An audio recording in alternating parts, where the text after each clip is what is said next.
Hello everyone, आज आप लोगों को मैं ये बताता हूँ कि एनसीडीएक्स के अंदर ट्रेड करने में कितना पैसा लगेगा और एनसीडीएक्स को ट्रेड कहाँ कहाँ से किया जा सकता है और एनसीडीएक्स होता क्या है। तो चलिए शुरुआत करते हैं सबसे पहले एनसीडीएक्स से। भाई एनसीडीएक्स एक एग्रीकल्चर, ठीक है, कमोडिटी है। एग्री कमोडिटी आप जिसको बोल दीजिए। अब ये एग्री कमोडिटी क्या होता है भाई?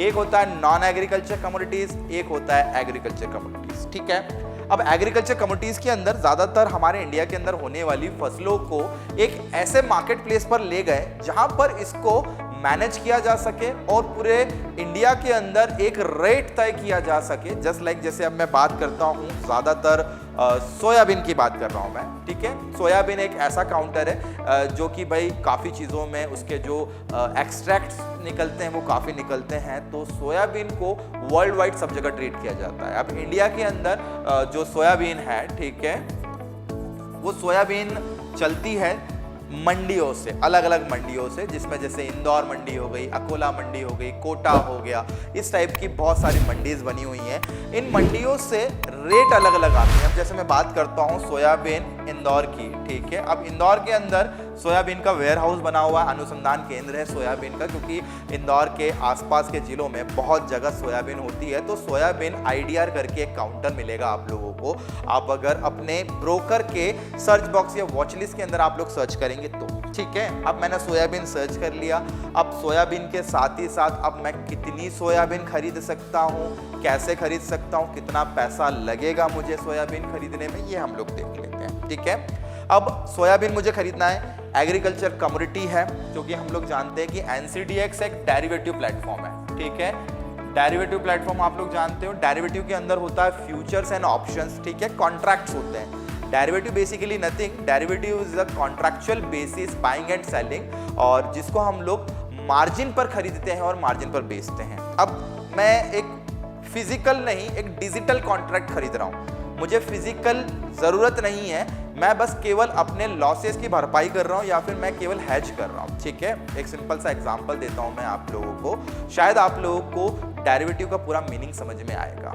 मान लीजिए मैं किसान हूँ और मेरे पास में सोयाबीन ऑलरेडी रखी हुई है, ठीक है। अब मैंने सोयाबीन जब बोई थी तो उसका रेट था 5,000 रुपये क्विंटल, और आज जो सोयाबीन है मुझे डर लग रहा है कि सोयाबीन कहीं 4,000 रुपये क्विंटल ना हो जाए। तो मैं क्या करूँगा, अपनी फिजिकल सोयाबीन को मैं बेचूंगा तो नहीं, ठीक है, मुझे बेचना भी नहीं है, मुझे उसको रखना है, क्योंकि सोयाबीन एक ऐसी चीज़ है जो कई सालों तक खराब नहीं होती है। तो मैं वेट करूँगा कि भाई मेरी लागत तो निकले, 5,000 रुपये के ऊपर मुझे एक कमाई भी हो। तो मैं यहाँ पर 5,000 से जब 4,000 आने वाली होती है तो मैं गिरते बाजार को प्रिडिक्ट करता हूँ, और गिरते बाजार के अंदर मैं एक कॉन्ट्रैक्ट को शॉर्ट करता हूँ। शॉर्ट करने का मतलब है मैं उस कॉन्ट्रैक्ट को डिजिटली बेच देता हूँ। ज़रूरी नहीं है आपके पास में सोयाबीन हो या ना हो, बट क्योंकि मैं किसान हूँ, मैंने सोयाबीन को शॉर्ट किया। कहाँ जाकर शॉर्ट किया मैंने?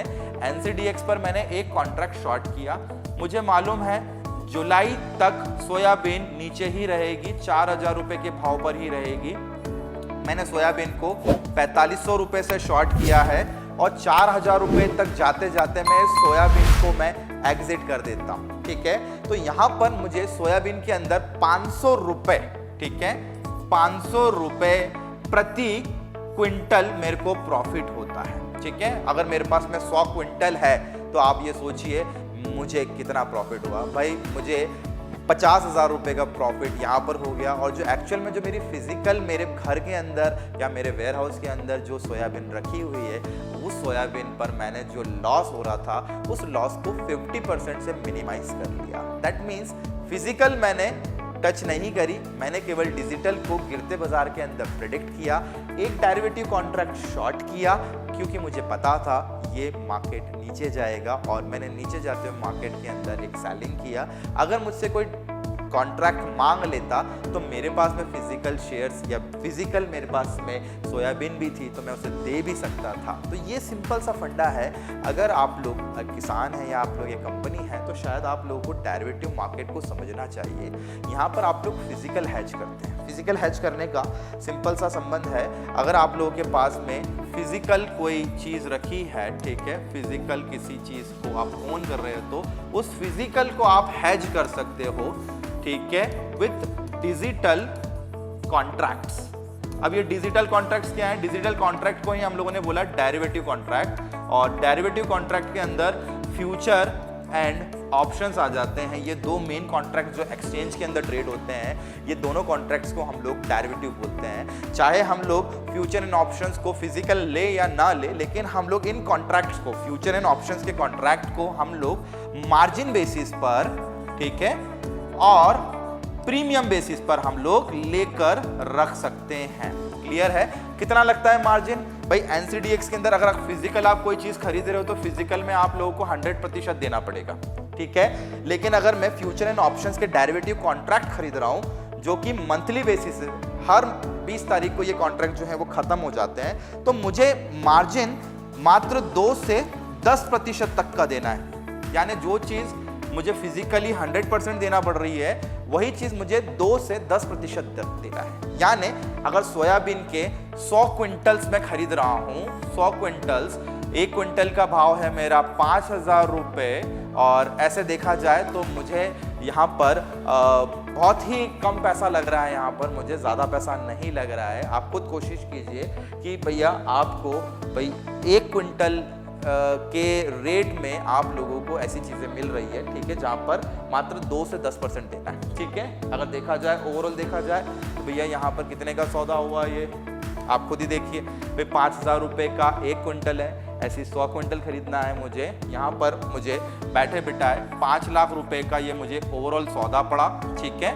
अगर फिजिकली मैं डिलीवरी लेता तो मुझे 5 लाख रुपए देना पड़ते, लेकिन मैं चूंकि फ्यूचर कॉन्ट्रैक्ट ओन कर रहा हूँ, फ्यूचर कॉन्ट्रैक्ट शॉर्ट कर रहा हूँ, तो मुझे 5 लाख के बदले मुझे 10% ही देना पड़ रहा है। मुझे मात्र 50,000 रुपए देकर इस कॉन्ट्रैक्ट के अंदर मुझे एक सौदा मिल गया, जिसको मैं ओन कर सकता हूं हर महीने की 20 तारीख तक। अब वो चाहे नीचे जाए या ऊपर जाए, वो सौदा मेरा 50,000 रुपए से ज्यादा का प्रॉफिट और लॉस यहाँ पर मुझे नहीं देगा, ठीक है। तो सिंपल सा फंडा है, चीज़ों को ओन कीजिए on the basis of margin, और प्रॉफिट को लीजिए या फिर अपने लॉसेस को मैनेज कीजिए। एनसीडीएक्स मार्केट इसी बेसिस पर बना था, और कॉन्ट्रैक्ट्स ओन करना है मार्जिन बेसिस पर, और ऑप्शंस के अंदर प्रीमियम देना है, और मार्जिन आप लोगों को फ्यूचर एंड ऑप्शंस के अंदर मात्र 2 से 10% तक लगेगा, जहां फिजिकल में 100% देना पड़ता है, फ्यूचर के अंदर 2 से 10% ही आप लोग को देना है।